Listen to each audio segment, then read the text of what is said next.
southwest of Cardiff. Police and firefighters are at the scene where a major fire has broken out. Flames and smoke can be seen in videos being shared on social media. We're also hearing local hospitals are on high alert after that blaze, and people in the surrounding areas are being asked not to go to A&E unless it's absolutely necessary. As you can imagine, roads around that industrial estate in Treforest remain closed. It's going to be cordoned off for some time, the public being asked to avoid the area.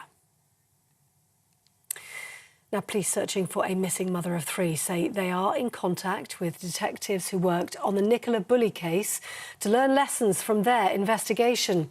Earlier on, CCTV footage was released showing 55-year-old Gaynor Lord leaving work last Friday afternoon. She can be seen walking through Norwich city centre on the footage. Police are saying she may have entered the River Wensum after her coat was discovered in the water. A huge search has been underway in the area today. She has been missing for 5 days, and police divers, fire crews and the Coast Guard are all involved. We are continuing the work that we have been doing since Friday night here at Wensum Park, conducting searches both on land and in the water. Today we've been joined by a specialist dive team who are in the water now, and they're supporting the search in terms of getting into those deeper parts of the River Wensum, which then obviously supports all of the search work that we've already done here at the river. Politics and the Conservatives were mocked for infighting at today's Prime Minister's questions. It was the final session for 2023. Last night, 38 Rebel MPs chose to abstain from a vote on the Safety of Rwanda bill, but they didn't vote against it, so it passed with a majority of 44. The Labour leader Sir Keir Starmer accused the government of being in meltdown. Rishi Sunak hit back, saying the numbers on migration and the economy speak for themselves. Down by a third, and crucially, as we heard from Honourable Friend, tax cuts coming to help working families in the new year. Mr. Speaker, he can spin it all he likes, but the whole country can see that yet again the Tory party is in meltdown and everyone else is paying the price. Now, he's kicked the can down the road. But in the last week, his MPs have said of him he's not capable enough, he's inexperienced, he's arrogant, a really bad politician. Sir Keir Starmer. Now, TV presenter Gary Lineker may have breached the BBC's social media rules in recent posts about politicians. The government's candidate for BBC chairman says Gary Lineker's criticism of the Defence Secretary, Grant Shapps, appears to breach the corporation's guidelines. The TV presenter was among a group of celebrities to sign a letter calling for the government to scrap its Rwanda scheme. Speaking to MPs at a pre-appointment hearing, Samir Shah said he didn't think Lineker's comments had been helpful. That's the news on GB News across the UK on TV, in your car, on digital radio and on your smart speaker by saying play GB News. This is Britain's news channel.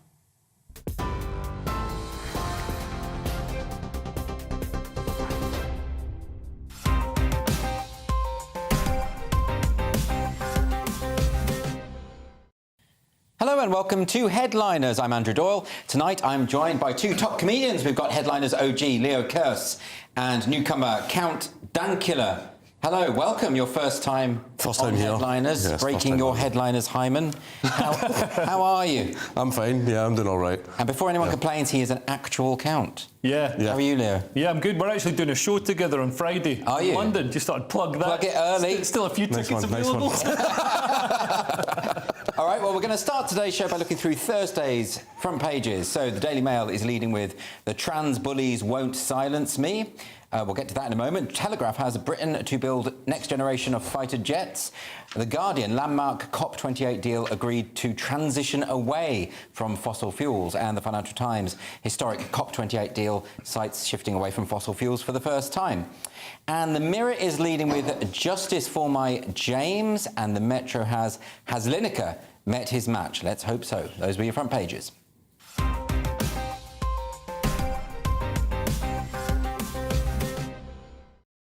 Right, we're going to kick off with The Guardian. Leo, you've got this one? Yeah, so COP28 landmark deal agreed to transition away from fossil fuels. Everyone's transitioning these days. Yeah, this is your favourite topic. Yeah. They're gonna put a wig on the fossil fuels and say it's electric. That'll solve it. You could do it for the ozone layer. Cover the hole in that. That would work well, wouldn't it? Yeah, or make a new hole. That's what they do sometimes. Yeah, basically, they've had 2 weeks of getting drunk and doing the most expensive cocaine known to man in Dubai. So obviously they're sort of staggered out. They're full of bonhomie, and they've said, oh yeah, by 2050, when none of us will be in power, except maybe some of the Arab guys, then like we'll phase out fossil fuels. So they're making promises for somebody else to deal with. It is easy to make that kind of pledge when you don't have to fulfil it yourself. Yeah. What do you think of this countdown killer? They are going to achieve net zero by 2050. Are you a fan of the net zero project? No, I think it's all a lot of nonsense that's been made up to control industry and control people's lives. Yeah. That's just the way I see it. Yeah. Like, for example, like, you know that the reason that we're top dogs in the world is because we had the Industrial Revolution. Yes. And we've essentially banned every third world country from going through their own Industrial Revolution to get on our level. That is one of the upsides of all this climate stuff. Are we not? Those Africans are so entitled. Are we not meant to feel bad about the Industrial Revolution? This was our massive colonial exploit, wasn't it? That's what I've been told. Now they're talking about climate reparations. That's right. Yes, that's right. Poor people in the West are going to be taxed, and that money's going to be given to dictators in the third world, which is just going to mean they're going to spend it on Bentleys, and it's going to... I was going to say, don't they always have like a fleet of supercars and everything as well? Exactly. That'll be nice towards my 50 Rolls Royces. But the thing about net zero is, well, if you really push it, it is always the poorest in society that lose out, always. Not just and most things that the government do, yes. Well, there's that. Yeah, maybe that's their policy. Yeah. It's a strange one, but at least I think we'll see rejection of this across the West. You're already seeing. I mean, in the Netherlands, the farmers really rejected it because basically it comes down to reduce emissions. They've got to do things like close down family farms that have existed for hundreds of years. Yes. And that's actually not very popular, and also it means we don't have any food to eat. So I think the golden rule is the people that literally grow our food, leave them alone. Yeah. Just leave them to do their thing. We need food. France had a bit of a boogaloo as well. There was an amazing video on Twitter where a bunch of farmers went into the tax office with a huge bale of horse manure and just started throwing it all over the place. It's quite bad. You see this guy at the back who's just a little guy working in the tax office, and you literally just see him do that, and then he just vanishes in the cloud. The French know how to protest. Oh yeah, they know what they're doing. They don't mess about. Worse than usual. Right, we're going to move on to the Daily Mail now. Count, you've got this. Yes, I regret to inform you that the trans activists are at it again.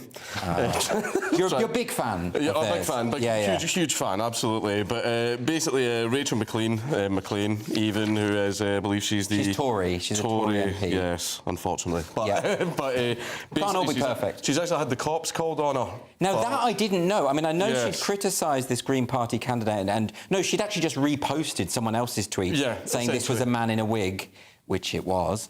And I didn't realise there was a police investigation involved. But that's any type of criticism or anything that you throw their way, instead of just ignoring it and moving on, they call the police. They do it all the time. So they're weaponising the justice system? Absolutely. They know that it's 100% in their favour. Like if they say anything to me in the street, who cares? But if I say something spicy on Twitter, then they send out the SWAT team. So it's happened to you that they've gone to the police? Not yet, despite my best efforts. Yeah. Surprised, if I'm being honest. But this is very strange. I mean, she's written now, Rachel McLean has written this in the Daily Mail, saying that she won't be silenced by this, and she's basically criticising the Green Party policy, because the Green Party say that anyone who says they're a woman is automatically a woman. That cannot be denied. Yeah. Leo, I know you've got some thoughts on Even as a woman, I find this ridiculous. Yes. I mean, it's absolutely nonsense. This really exposes the lunacy of gender ideology, like the trans teacher in Canada who's got the massive fake breasts, and nobody can criticise him or say it. Was spotted out in public without them. Oh, really? I don't want to say anything, but he might have been trolling the entire time. He might have been. If he has, what a genius. I feel like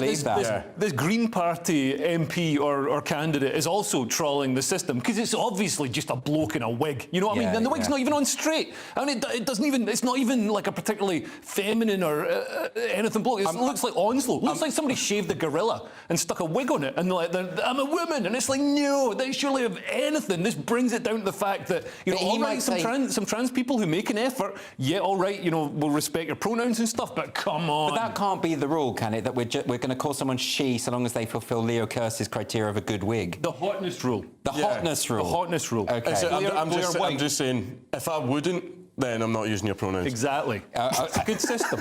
Interesting. But then what about this MP? I mean, she's kind of, you know, to be reported to the police. She actually didn't do anything wrong. No, she didn't do anything wrong. All she did was basically retweet what someone else has said, which other people have got into trouble for in the past. I believe, I forget the guy's name and I feel bad about it, but he retweeted the LGBT flag that had been formed into a swastika. Yes, I remember, yes. All he did was retweet it, but he got into trouble. So it's an extension of what it used to be. It used to be things that people tweeted they would get in trouble for, and people would dig up old tweets. Yeah. But now it's things you not just retweet, but even like. You can just like something. I mean, this is sort of getting out of control. But she did do something wrong. She apologised. She apologised for any offence. Which is a mistake. It's always a mistake. Yeah, never apologise. I mean, even if, I guess if the police are battering down your door, you know, there's a bit more of an incentive to apologise. Yeah. No, I think you're absolutely right. Apologising it gives them more. They get more frenzied. Yeah. You know, because they sense weakness. They're like sharks in the water. I think once the police start to get involved, like, I wouldn't bother apologising because you know, when you're in court and you go, I'm sorry, the judge isn't going to go, oh well, off you go then. Like that's. No, it's not going to work at that point. You may as well double down. Go full on. All right. What about the Telegraph now, Leo? What are they leading with for Thursday? So Britain is to build the next generation of fighter jets. We're partnering with Japan and Italy to create new supersonic aircraft. And these are basically, they're going to replace the Eurofighter Typhoon. Obviously, we've left Europe. We can't, you know, be using the Eurofighter anymore. We've got the Brexit fighter. The BAE Systems Tempest is going to be amazing. It's like the Tesla of the skies. It can fly unmanned. It's got drone technology. It can use directed energy beams, which is sort of like, you know, like a death ray from all our fantasies. Why not just get a drone then? Why bother with a fighter jet? Well, because I guess sometimes you want somebody to fly it. Maybe it can't parallel park or something. Needs a person. But war is really changing. Ukraine has really shown us, and Israel has shown us that war is changing. You got, like, you know, because drones are so cheap and ubiquitous now, you can use them to swarm defences. You saw even like really robust high-tech defences like the Israel's Iron Dome. Hamas had enough rockets, real basic. You can overwhelm it. Rockets. You can overwhelm it if you've got enough. I'm surprised at this. I thought the RAF, like the Navy, were just shrinking and just trying to rein things back. From my understanding of all my friends in the military, the Air Force are like the laziest ones, so they'll be thrilled. Oh, they'll love this, won't they? They will, less work. All right, let's move on now to the front cover of Thursday's Metro. Count Dankula, you have this. This one kind of bothers me a little bit because I don't like Lineker, but I have to defend him. Yeah, it's a tricky one, isn't it? I feel that everybody talks about this impartiality stuff. Every news place has a bias. Everybody can see it. Like, everybody knows, right? So I think that everyone should... doesn't. Yeah.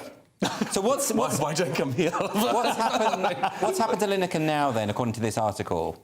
Basically, he's been accused of breaching impartiality guidelines. Again? Yes. He gets accused of this a lot. Yeah, he does. And it was over a letter that he signed in regards to the Rwanda plan. OK. I know that, obviously, not quite in favour of it. But you think that Lineker should be able to say whatever he wants on social media? He absolutely should be able to. But you understand the BBC does have to put up the pretense of impartiality, and if its presenters are tweeting one way or the other, that makes their job harder, doesn't it? But I wish they would just drop the impartiality stuff, because we all know. Yeah. Like, it's not a secret. Like, it's obvious that they're hugely, there's a huge left-wing bias in the BBC, and you know some of the you know high level. Looks like Gary Lineker is going to be pushed out, but I think it's just time for him to go. Des Lynam was 56 when he was booted out for being too old and replaced with Gary Lineker. Gary Lineker's 63, so that's 7 years older. But 63 is the new 56. You know, it's fine. But also Gary Lineker's tweets, he used them as his political activism on Twitter. He used them as a defence in court to get out of paying a £4.9 million tax bill, which ironically, if he paid his taxes in full as HMRC requested, then the government would be able to do all the things that he lobbies the government to do. OK, well, we started out by defending Lineker and we've ended up with the opposite. No, I still defend him on the tax still defend him? Yeah, he shouldn't have paid his taxes based. OK.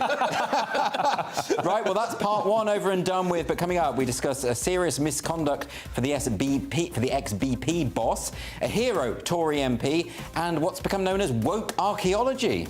See you in a minute.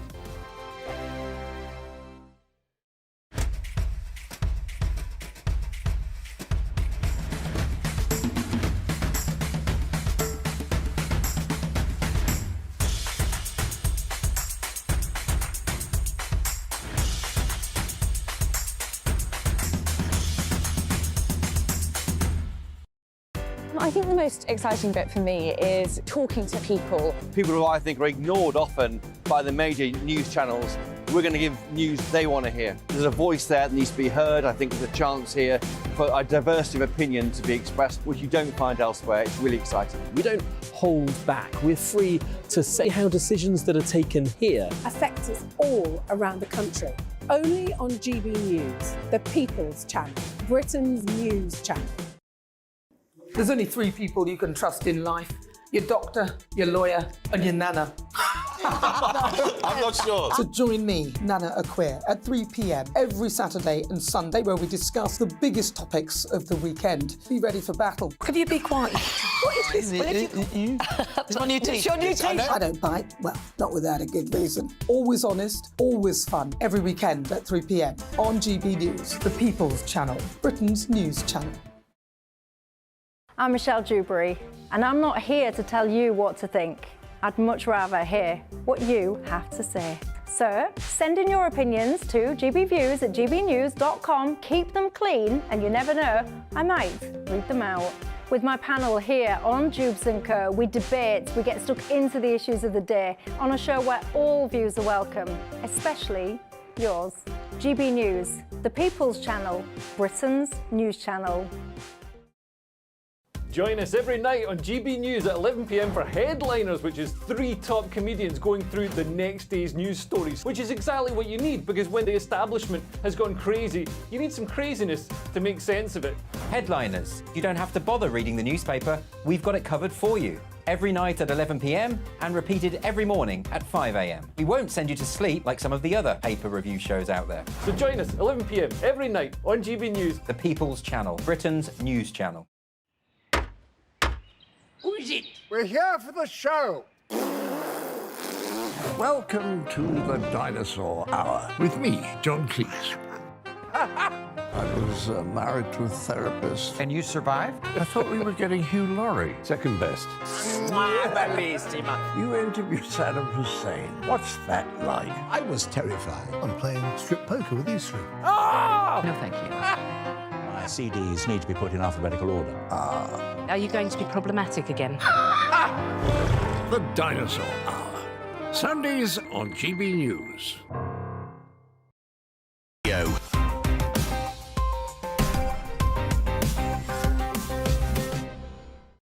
Welcome back to Headliners, your first look at Thursday's newspapers. I'm Andrew Doyle, and I'm still here with Leo Kearse and Count Dankula. So let's continue with the stories. We're going to start this section with the Telegraph. Sir Patrick Valence's pandemic diary. It's going to be kept secret. What's this about? Yeah, so Sir Patrick Valence's full pandemic diary is to be kept secret, as lawyers have requested, because they say publishing his diary in full would breach his human rights. Apparently there's a human right to keep a diary. Apparently everybody's a 10-year-old girl. Yeah. And yeah, the government is your big brother wanting to look through it and see what boys you like. But yeah, no, there is a human right to a private life and a family life. But was this a diary specifically about COVID? Yeah, I was going to say, when it says pandemic diary, was it just a list of notes he kept about the pandemic, or is it actual diary? Yeah, I think that's the thing. It's not clear. I want to see stuff like, I saw Gloria at the water cooler today. Yeah. Every day I dream about me and her holding hands. Like, that's Matt Hancock's diary. But the thing is, if it is that kind of diary, he should be able to have privacy. No, why should he have to give that over? 100%, or at least even like go through it and lift out only the excerpts that talk about COVID in any way. Exactly. Like anything else that's about his personal life, like, you know, his.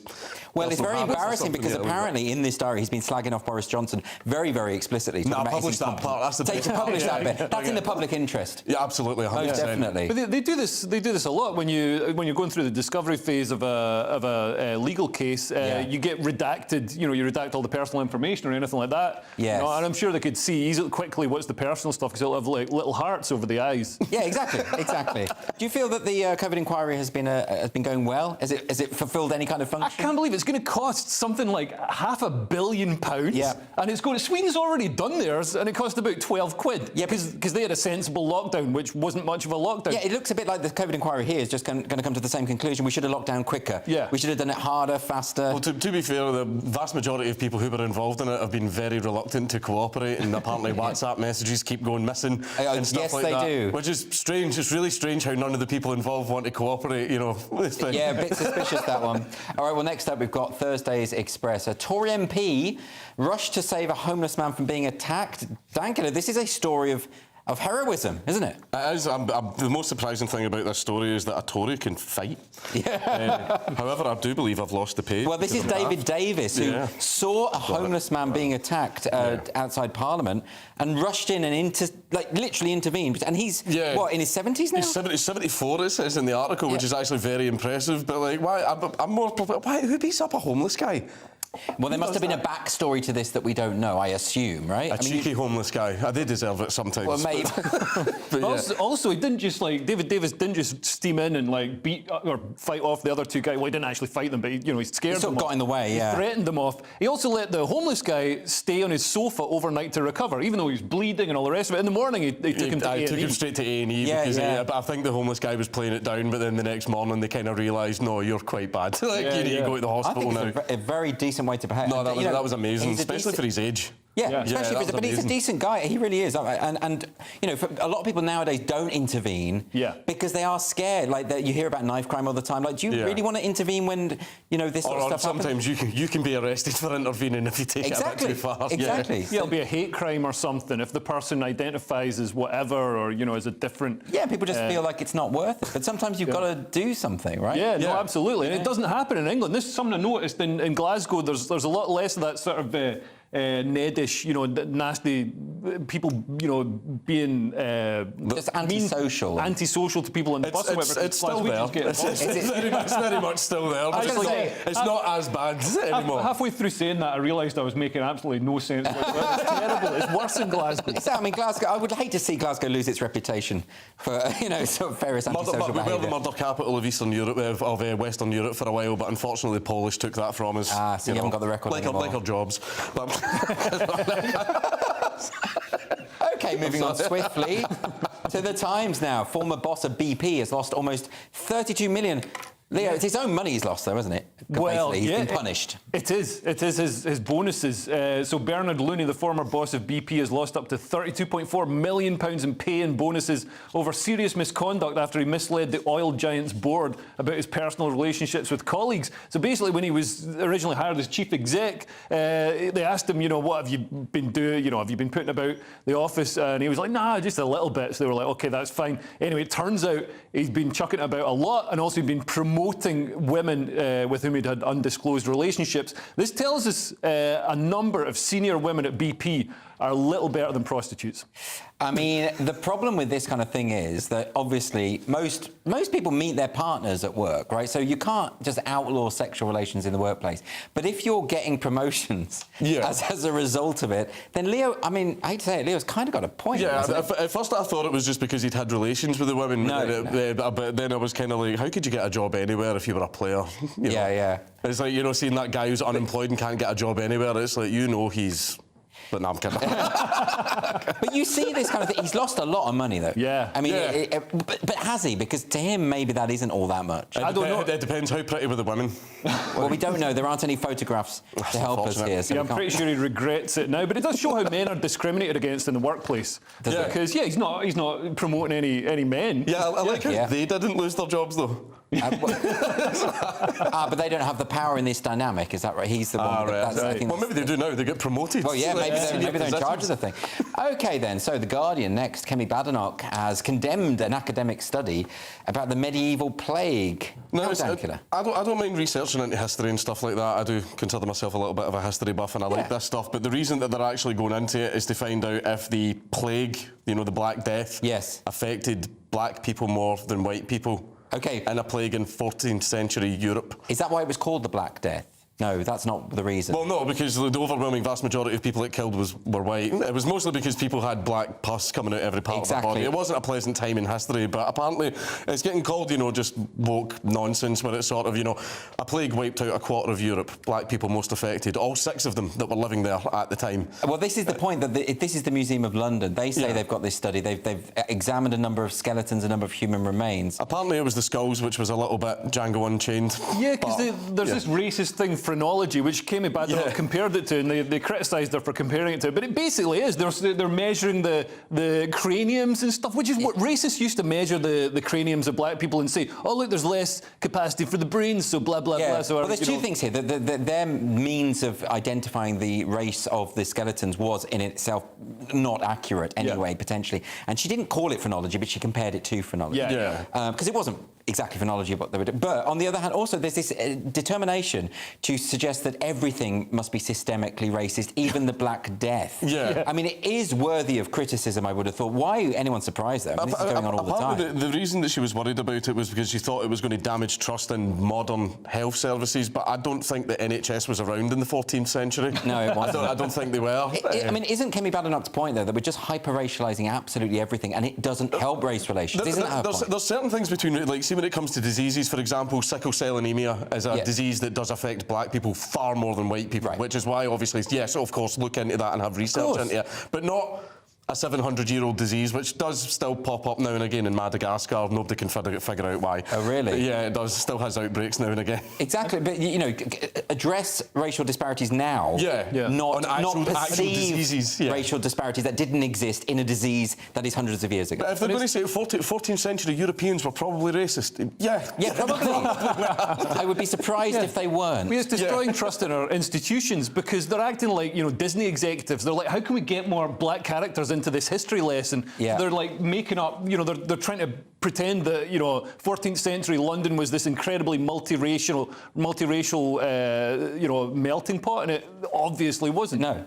I mean, it's not the case. I mean, there were some people from abroad in London at the time. That's absolutely true. But they didn't have this sort of mass travel. No. London wasn't on a sort of trading hub like Lebanon or Istanbul was. I don't think Heathrow was around then, as far as I'm aware. I need to brush up on my history on that point. But anyway, let's finish this section with The Guardian. Some shocking statistics from the National Crime Agency. Leo, you've got this? Yeah, that's right. So 8 in 10 people that are convicted in the UK over child abuse images avoid prison, according to the National Crime Agency. 8 in 10? So yeah, so I think it might be a numbers thing, just because they're convicting so many. So it's people being caught with images of child abuse, and the National Crime Agency also says that a decision by Meta, so this is Facebook and Instagram, to introduce end-to-end encryption means that thousands of referrals received from the company about people who may pose a threat to children could be lost. So Facebook and Instagram are basically enabling, you know, the National Crime Agency is saying they're basically enabling child pornographers. This is the problem with it, though, and this is the main reason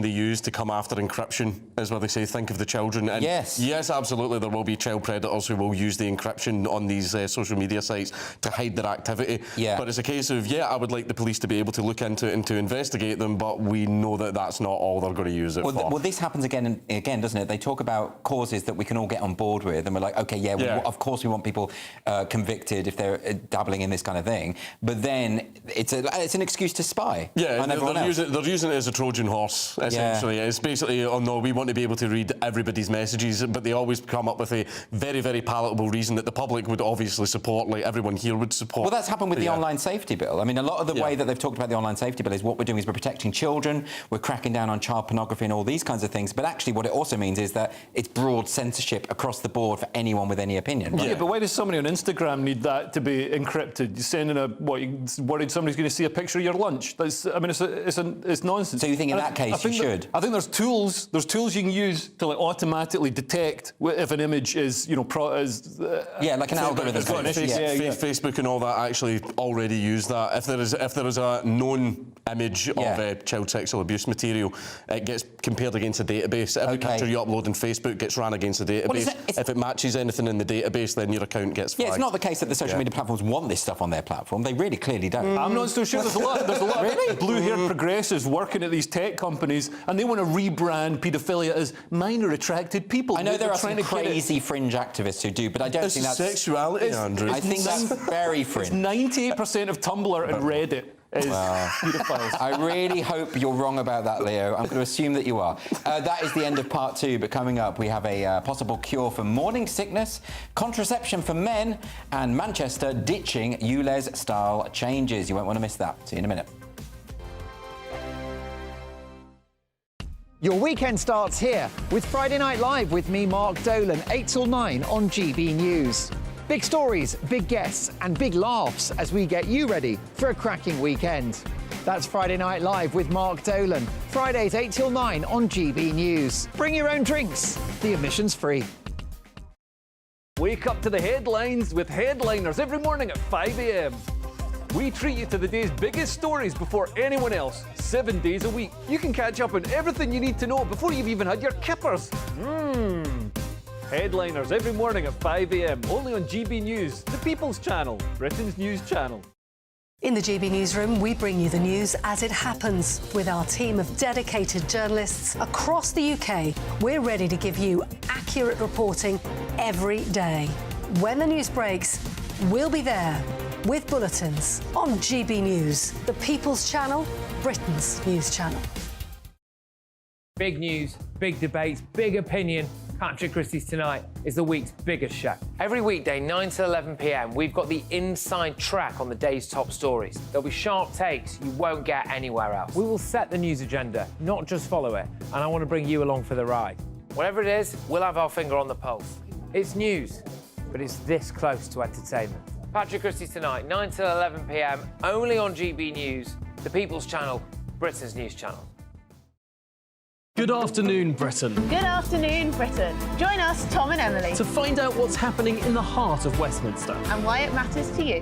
Weekdays from midday, we bring you the most compelling stories from across the United Kingdom. And from your doorstep to our inbox, That's right, we want to hear from you. GB News, Britain's news channel.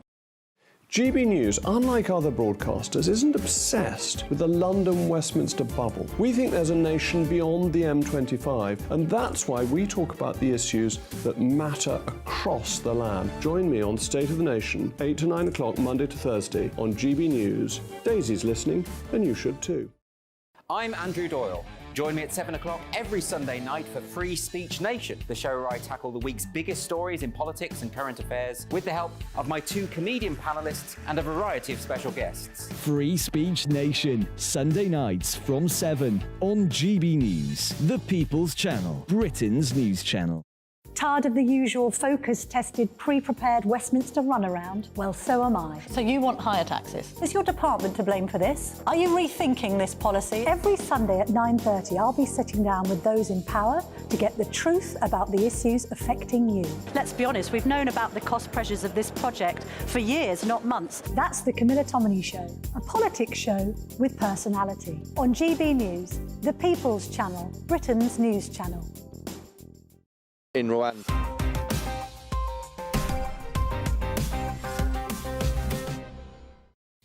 Welcome back to Headliners, your first look at Thursday's newspapers. I'm Andrew Doyle, I'm here with Leo Kearse and Count Dankula.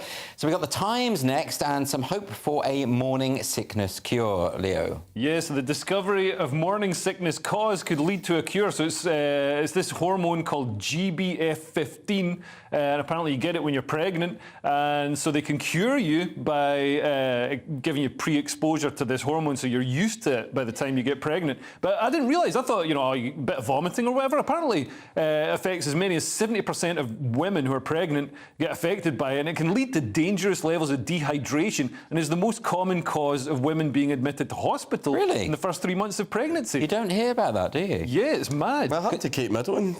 Yeah, she got hospitalised as well. Because of morning sickness? Yeah, because of morning sickness. I suppose it's like anything else. You do become dehydrated if you're continually vomiting. Yeah. But, you've both recently had children, and so you've got more experience Both of this recently vomited as well. Yeah. And you've recently vomited, just before the show. So, Dankula, Count Dankula, what do you make of this story? Any thoughts? I think it's good because they're actually making a lot of improvements in regards to pregnancy. Like, they might have actually figured out what causes SIDS.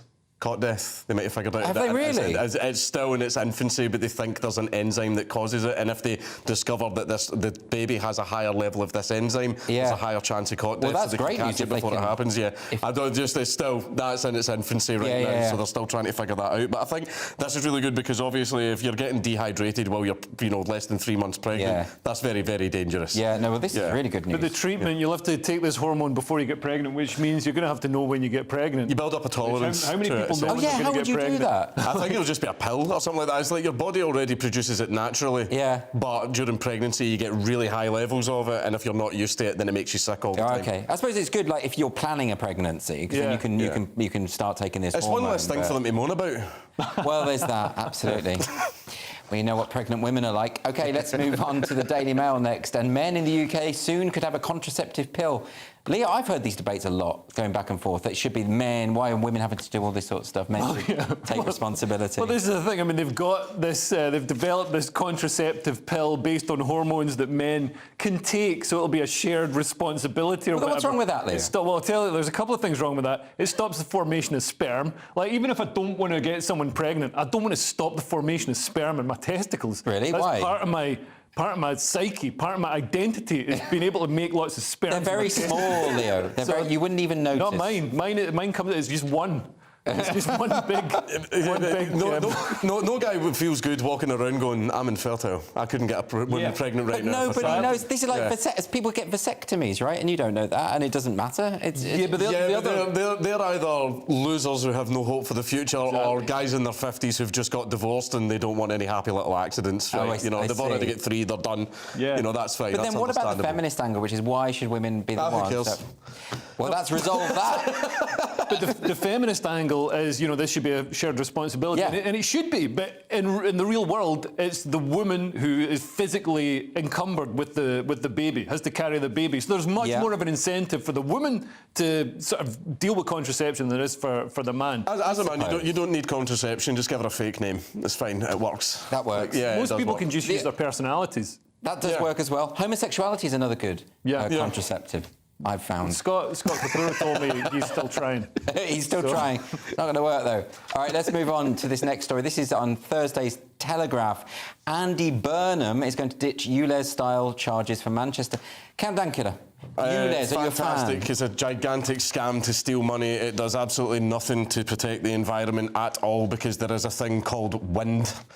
It just brings all the pollution straight back in. So why is it the case that... Because money, it's money. It's they money, want right? to steal money. That's literally what it is. Basically, we want you to buy new cars, so we're going to fine you money every day that you need to buy the new car. Yes. It's stupid. It's but the Mayor of London idiotic. has expanded it to all of London now, and it's been hugely unpopular. Because, he's a clown. He's an idiot. It's just literally to steal money. That's all this is. It does nothing for the environment. It's just another thing to attack poor people. Buy a new car, but they're going to take all the money they need to buy a new car.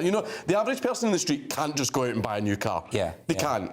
Right, so it's basically rich idiots that have a new, Bentley every 3 weeks that have written this stuff up. But isn't it interesting that Andy Burnham now, that Manchester, they've actually responded to the public backlash. You had the public backlash in London, which even went to the extent of vandalism. But they just powered on through. It even lost them a by-election, I think, in Uxbridge. Uxbridge, yeah. So why, at least now in Manchester, they're actually listening to people's concerns, right? Well, the government doing what it's supposed to do. Right, you're right, exactly. That's credit to Andy Burnham, that he's actually, acting like a democratic leader instead of Sadiq Khan, who just overrules whatever. And it's not just this that is just a scam to steal money. The entirety of government is pretty much a scam to steal money and give jobs to useless people. Hey, but we can't get rid of government, Leo. But the London one, these ULEZ ones, I understand the centre of cities, there's congestion, there's pollution. When you get out to the suburbs, there's lots of trees, lots of space, so the levels of pollution are nowhere near as high. And people need their cars more there because there isn't the sort of tight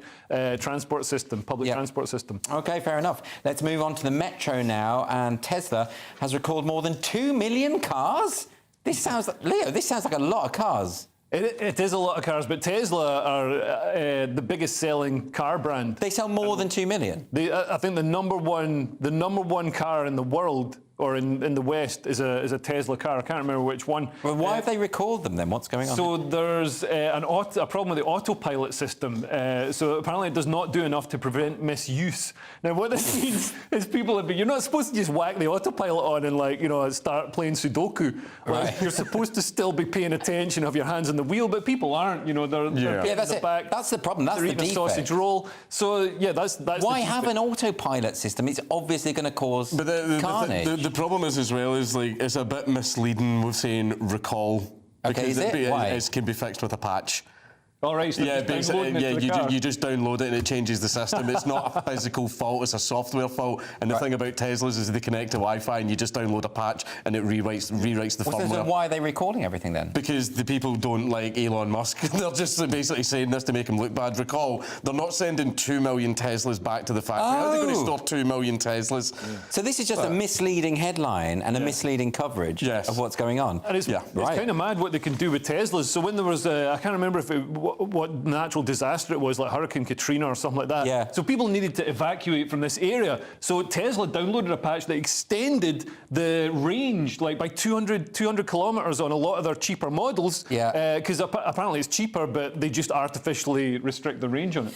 OK, well, let's move on now to The Guardian. Argentina has devalued its currency, the peso, by more than 50%. Marcus, presumably this is Javier Milei's... Javier Milei is someone that I enjoy very much because he is we got a win for once. He's the first libertarian in history to win an election. I think The Guardian were calling him far right. Of course he's far right. He doesn't like the government, so if you don't like the government, you're just automatically a ultra-hyper Hitler Nazi. So, but basically, Javier Milei hates the government and he's dissolved so many... Like, see how when Elon Musk first went into Twitter and sacked like 80% of the staff because it turns out that they didn't need them. Yeah. He's just done that to the government and proved that you can do that with the government as well. Yeah, somebody should do it here. Oh yeah, absolutely. That's what we're hoping And can you for. explain this to me about devaluing the peso by 50%? Oh yeah, so basically every single country in the world does this. It's called inflation because scarcity dictates value. The more of something there is, the less it is worth. So basically the more and more money you print, the less buying power that money has. Yeah. So basically Javier has figured out, well, everyone's figured this out. Anyone that's an economist is a libertarian, by the way, funny that. But basically he has went in and decided to pin the peso to the American dollar. Isn't he doing the opposite? So it was pegged to the dollar, but it was artificially kept there. This artificial peg that just wasn't workable. So it was like 346 pesos to the dollar. In the black market, the real rate was like 1,000 to the dollar, and the government was using currency controls, price freezes, import restrictions, and all of these cost loads of money and also totally jammed up the economy. So it might seem like, we've got a lot of buying power. We can pay for this American car, but you can't get the American car because they're only important. So is this going to work? Because I mean, it's very strange with Argentina because they used to be such a booming economy. He's dissolving the central bank. It was basically socialist policies came in and did what they do to economies and absolutely ruined it. And it got to the point where people were that sick and that fed up of it that he won by a 10% lead. Yeah, it's a huge win, it just got that bad because basically you've seen the shops, people were fighting each other over toilet paper and stuff like that. Yeah. You know, and it was pre-pandemic and everything as well. But it was basically things got that bad that they voted for this radical solution, and it seems to be paying off. But the IMF, so Argentina owes $44 billion to the IMF. They gave Argentina a loan, and the IMF should write this off. They lent socialists money. That's like lending money to a heroin addict. They knew what they were doing. That's shocking. OK, well, that's it for part 3. But in the final section, we have Chinese scientists claiming that they can reverse ageing.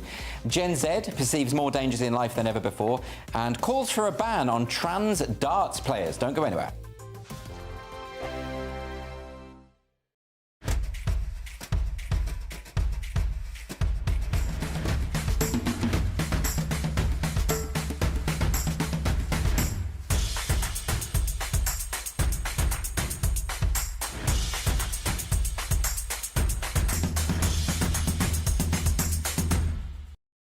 I think the most exciting bit for me is talking to people. People who I think are ignored often by the major news channels.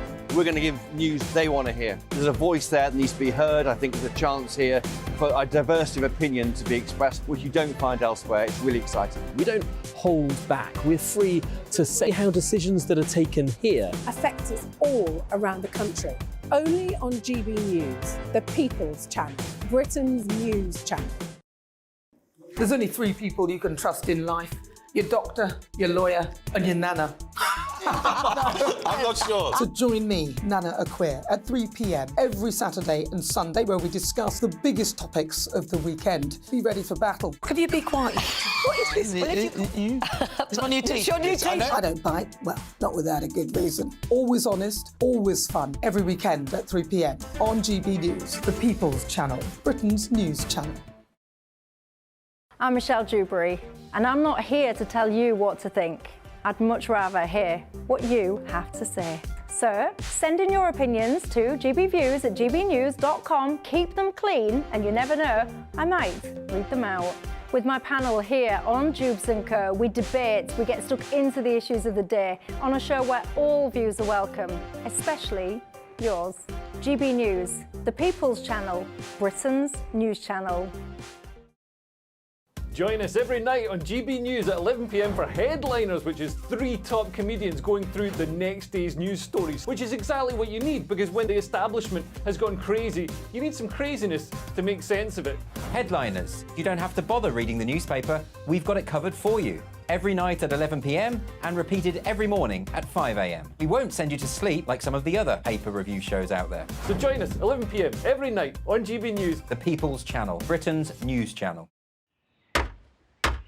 Who is it? We're here for the show. Welcome to the Dinosaur Hour with me, John Cleese. I was married to a therapist. And you survived? I thought we were getting Hugh Laurie. Second best. You interviewed Saddam Hussein. What's that like? I was terrified. I'm playing strip poker with these three. No, thank you. My CDs need to be put in alphabetical order. Are you going to be problematic again? The Dinosaur Hour. Sundays on GB News.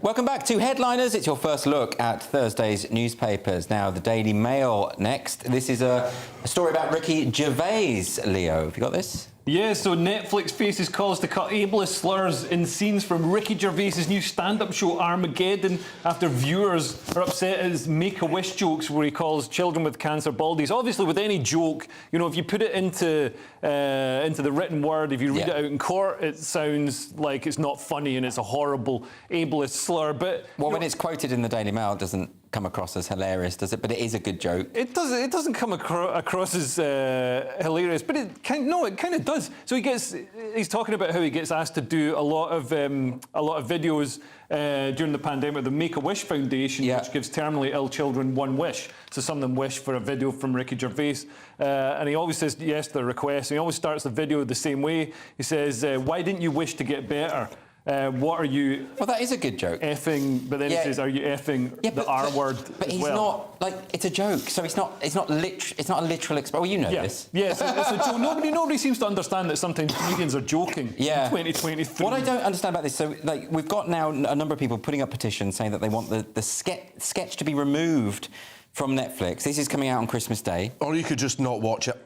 That would be the solution, wouldn't it? Yeah, it's the simplest solution. It's a case of everybody talks about like all the offensive jokes and it's like, oh, they shouldn't punch down. And I think I would say like the very bottom of the barrel is children who are dying from cancer. You know, they're probably the lowest thing. But again, he's not attacking them. Yeah, he's doing charity for them. Well, that's the thing is as well is like Ricky Gervais, especially in his online like persona, he's arrogant, he's callous. That's the type of person. He's not like that, you know, as a real person, but that's his on-stage persona. Right. He's like this arrogant guy that everyone rolls their eyes at. That's his comedy. So he's obviously doing something like, you know, being very callous towards these children. Yeah. But that's the joke. Like Ricky Gervais is the butt of the joke, has often characterised. When will we reach the point where people do just take your advice, which is just, if you don't like the sound of a comedy show, don't watch it, and that's the end of the problem? We've been trying for years. Social media. Social media means everybody has a voice and everybody thinks they should be listened to and everybody revels in that outrage. But I mean, none of the R word. I mean, I don't use the R word myself on stage, but like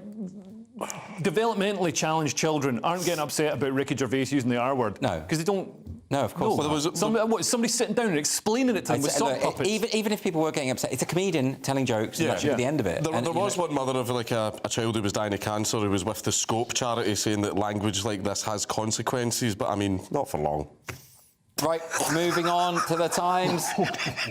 Doctors have warned never to hold your nose and close your mouth while sneezing, Leo. Yeah, so a Scottish man tears windpipe stifling sneeze. I thought this was you a moment ago. So doctors released details of a case. They're warning never to hold your nose and close your mouth while sneezing because you will poop your pants. But they've changed their advice since COVID. In COVID, they were like, oh, definitely cover your mouth and, you know, don't. No, but it's because he did it. at the same time, right? He did it, yeah. So he did it at the same time. He was driving along and he tried to stifle a sneeze and it tore a hole in his throat. And then he tried to hold in a fart and his legs fell off. So now, Count Dankula. Yes. Right. Okay. This is really unlucky that this happened to this guy. He was in fact, he was trying to do a good thing because he was driving, and if you sneeze when you're driving, that could cause an accident, right? Oh, yeah. So he was trying to do the right thing. Yeah, he was trying to do the right thing. But another thing as well is, you know, if he had an aneurysm, he would have found out the hard way. Yeah. But I mean, no, I'm at the stage now, but I'm a dad, so I get to do the sneezes that shake the windows of the house. Just blast the entire place. OK, we've got to move on now to the sun. This is a team of Chinese scientists. They say they can reverse ageing. Count Dankula, well, to be honest, have you seen Asian 50-year-olds? They figured that out a long time ago, man. Like, seriously. The best example, remember Takeshi's Castle? Yes. It's back, right? And they brought on original contestants from the original show in the 80s. And they still look good. And they brought all these women, and they were like, yeah, we were on the original show, and I was looking at them like, still would? Absolutely. And they look like they're in their 20s still. Like, they figured it out a long time ago, but see, to be honest... And by would, Count Dankula means take them out for a lovely meal. That's what you mean. Chinese meal. But one of the things that's quite funny about it is they're saying that they're using hydrogen. Yes. It's just like raw hydrogen that they're using to reverse the ageing process because apparently it has anti-inflammatory effects despite hydrogen being extremely flammable. Yes. Well, I don't understand the science of that. Apparently they're going to put it into the body. If they deliver a high enough concentration of it, apparently it can reverse the aging process or turn them into a giant bomb. I hope none of them are smokers. I hope not. Leo, I mean, would you want to reverse the ageing process, or are you quite content? I would actually like to reverse the ageing process. And I think I got run over by a truck, so my leg's a bit sort of, you know, mangled. And I think, you know, I'd quite like to have the stuff in there, like, rebuilt. But then, as Count Dankula says, you would be like explosive. You would be flammable. I'd be all right with that. You happy with that? Yeah, people would be, I'd tell people, you can't punch me. Yep. Might blow your arm off. Fair enough. He's used to bombing on stage, it's fine. Daily Mail now. And Generation Z is perceiving lots of dangers. Leo, should we be surprised? So this is science showing that Generation Z really are snowflakes. They see more dangers in life than previous generations. How old are they? Generation Z are 11 to 29. Right. And yeah, they perceive more dangers, apparently because they're inundated with information on social media and an overwhelming amount of push notifications that scientists say are causing the group's current mental health crisis. But I've noticed there's no logic to what they see as dangerous either, because they're all like, oh, queers for Palestine. Yes. Oh, you know, Hamas are great. And Hamas would literally just butcher you as soon as look at you. Exactly. You know, but then they see misgendering as, you know, some devastating crime. No, that's actual violence. Yeah. Words of violence, but apparently getting launched off a rooftop. Yeah. No, exactly. Well, look, we've just got time for this last story. If we do it quickly, it's the Daily Star, and it's about women in darts. What do you think of this? Count Dankula. Yes, Dita Hedman calls for ban on trans darts players, saying it's been wrong from day one. We've also had a recent one involving pool, so it's a very, very dark day for trans people in pub sports. Apparently. Why does it matter? Why do they even have a male-female split in darts? It's because there are physical differences, like, between men and women, right? Even when you're throwing a little dart? Yeah, I mean, if you ever fought a woman, you win every time. Right, I'm 8-0. Right? Yeah, but not at darts. I'd probably be defeated at darts. But this is the thing, is it's like there's even differences in the way that men's eyes track things and everything. Yeah, there is. I can actually show you how to do it. Because you just think of physical strength with these debates, but actually, it's other stuff as well. Like, men tend to have more of a sort of focused. There's higher levels of autism in men that can make you better at training. Yeah. So there's various things. Okay, very interesting. Well, that's all we've got time for, I'm afraid. So let's have another quick look at Thursday's front pages. So the Daily Mail is leading with the trans bullies that won't silence me. That's the story about a Conservative MP who was reported to the police for reposting a tweet about a man in a wig. The Telegraph has Britain to build next-generation fighter jets. The Guardian is leading with landmark COP28 deal to transition away from fossil fuels. Financial Times runs with the same COP28 story, and The Mirror has justice for my James. The Metro has Gary Lineker met his match? That's all that we've got time for, I'm afraid. Thank you ever so much to my guests, Leo Kearse and Count Dankula. We're back tomorrow at 11 o'clock when Nick Dixon will be joined by Lewis Schaefer and Paul Cox. A brighter outlook with Box Solar, sponsors of weather on GB News. Hello there, I'm Greg Dewhurst and welcome to your latest GB News forecast. Turning chilly for a time this evening, but then mild air spreads back in overnight as cloud and rain moves in from the Atlantic. This weather front pushes southeastwards as we head through tonight and into Thursday, and then a north-south split into the weekend. High pressure keeping it dry in the south.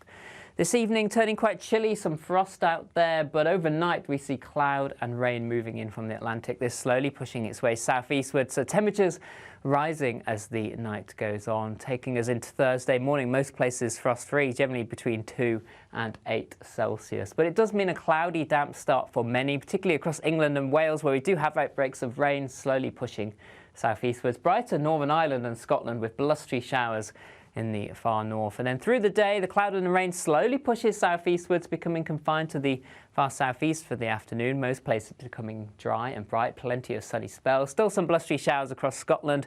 Temperatures near average for the time of year, 7 to 11 Celsius, maybe just slightly above for some western parts. On Friday itself, some mist and fog and frost to start the morning, and then plenty of dry weather across England and Wales. Variable amounts of cloud. Cloudy skies, though, for Northern Ireland, Scotland. The risk of some rain as we move through the day here, and a mild day for everyone. Into the weekend, it generally stays quite cloudy, and temperatures remain above average for the time of year. See you soon. That warm feeling inside from Boxed Boilers, sponsors of weather on GB News.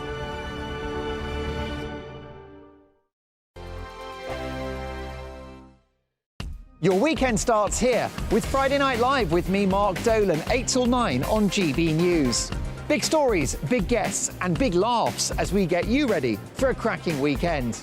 That's Friday Night Live with Mark Dolan, Fridays 8 till 9 on GB News. Bring your own drinks, the admission's free. Wake up to the headlines with Headliners every morning at 5 a.m. We treat you to the day's biggest stories before anyone else, 7 days a week. You can catch up on everything you need to know before you've even had your kippers. Headliners every morning at 5 a.m, only on GB News, the People's Channel, Britain's news channel. In the GB Newsroom, we bring you the news as it happens. With our team of dedicated journalists across the UK, we're ready to give you accurate reporting every day.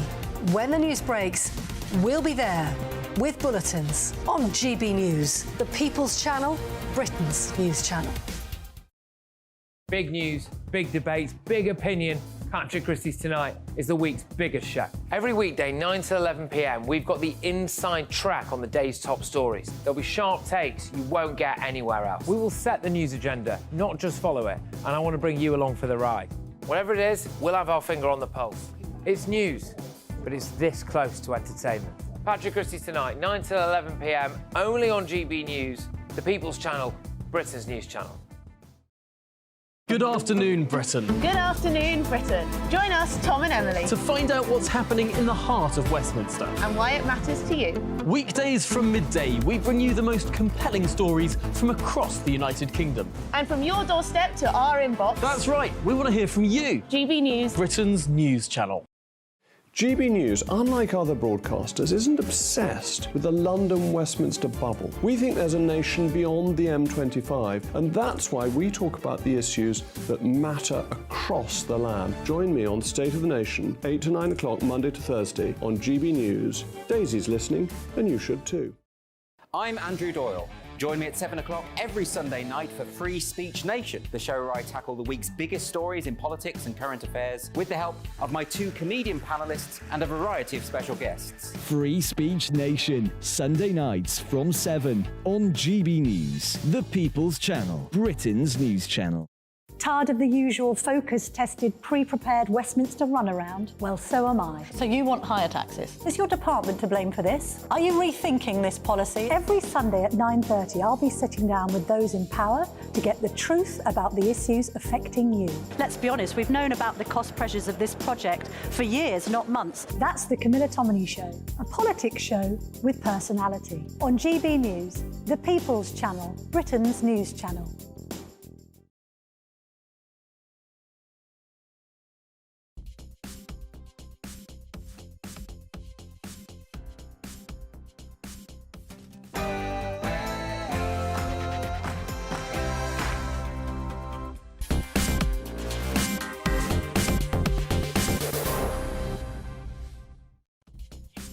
And a very good evening. Welcome to Farage on GB News. It's 7 o'clock. And good news, folks, he's landed. And I've persuaded Nigel not to go home, but to come straight to the studio to give his latest thoughts on, in particular, the Rwanda vote and much, much more, the lawful immigration numbers besides. Also, we're going to be talking about international student numbers. I've got a big expose on that and the latest news on COP28.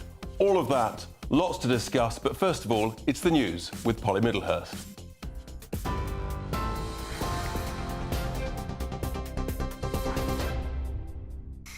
Richard, thank you and good evening. Well, the top story tonight, police are still appealing for help in finding a missing mother of three who's gone missing in Norfolk. Footage has been released of Gaynor Lord, who was last seen on CCTV in Norwich Town Centre on Friday. Police are hoping this video, if you're watching on television, of the 55-year-old running home may jog the memory of passers-by. Her coat has been discovered in the River Wensum, which runs through the park, and police are saying it's likely she may have entered the water. Underwater teams have been searching the area today. We are continuing the work that we have been doing since Friday night here at Wensum Park, conducting searches both on land and in the water. Today we've been joined by a specialist dive team who are in the water now, and they're supporting the search in terms of getting into those deeper parts of the River Wensum, which then obviously supports all of the search work that we've already done here at the river. Politics now, and Tory infighting was a big focus of today's Christmas-themed Prime Minister's Questions, the final session of the year. 38 Rebel Conservative MPs chose to abstain last night from a vote on the Safety of Rwanda bill, but it still passed with a majority of 44. The Labour leader, Sir Keir Starmer, took aim, accusing the government of being in meltdown, but Rishi Sunak hit back, saying the numbers on migration and the economy speak for themselves. Votes down by a third, and crucially, as we heard from Honourable Friend, tax cuts coming to help working families in the new year. Mr. Speaker, he can spin it all he likes, but the whole country can see that yet again the Tory party is in meltdown and everyone else is paying the price. Now, he's kicked the can down the road. But in the last week, his MPs have said of him, he's not capable enough, he's inexperienced, he's arrogant, a really bad politician. Sir Keir Starmer, now a man who strangled a pensioner to death and then went on a spending spree with her savings, has been jailed for at least 31